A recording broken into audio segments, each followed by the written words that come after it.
The Madden Dam and Lake Alajuela were built to address water shortages. Since that time, the canal has undertaken several projects to accommodate larger, more modern ships. In the last couple of years, a trend of worsening droughts in the region once again has forced limits to the operations of the canal. Starting in June of 2023, the Panama Canal Authority employed draft restrictions and reduced the number of ships allowed to transit the canal per day. Now, the Panama Canal limitations, in combination with the de facto closure of the Suez Canal to container traffic, has had serious consequences for ocean commerce, increasing rates, fees, and transit times. In the first half of 2024, U.S. importers and exporters expressed Panama Canal-related concerns to the FMC, including doubts about the future reliability of the canal and questions about how the Panama Canal Authority was determining which ships could transit the canal and how long they would have to wait. The FMC has statutory authority under the laws concerning foreign shipping practices to investigate and potentially take appropriate counteraction if it finds that a foreign country, through its laws or regulations, has contributed to, quote, conditions unfavorable to shipping in the foreign trade, unquote.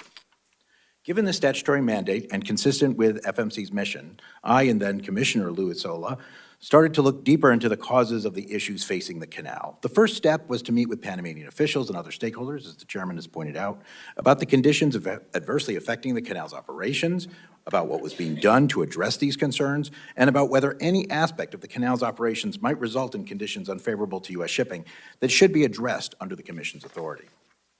So we traveled to Panama, actually it was in July of 2024, and we met with then recently elected President Jose Molino and officials in his administration. We also met with the Panama Canal Authority, as well as private sector stakeholders.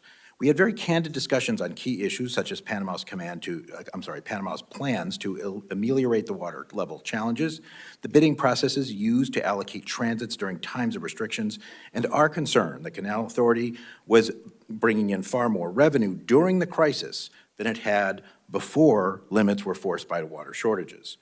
Both the government of Panama and the Canal Authority did answer our questions very substantively. The Canal Authority informed us they were already making changes to that allocation system. Now, fortunately, Panama's 2024 rainy season has for now alleviated the most acute water supply issues at the canal, and normal transit volumes have been restored.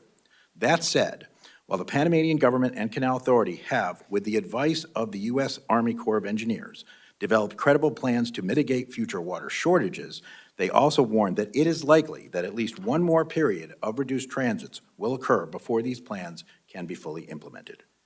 Now, since our meetings, the FMC has continued to monitor Panama's progress in this front and examined other policy changes announced by the Canal Authority.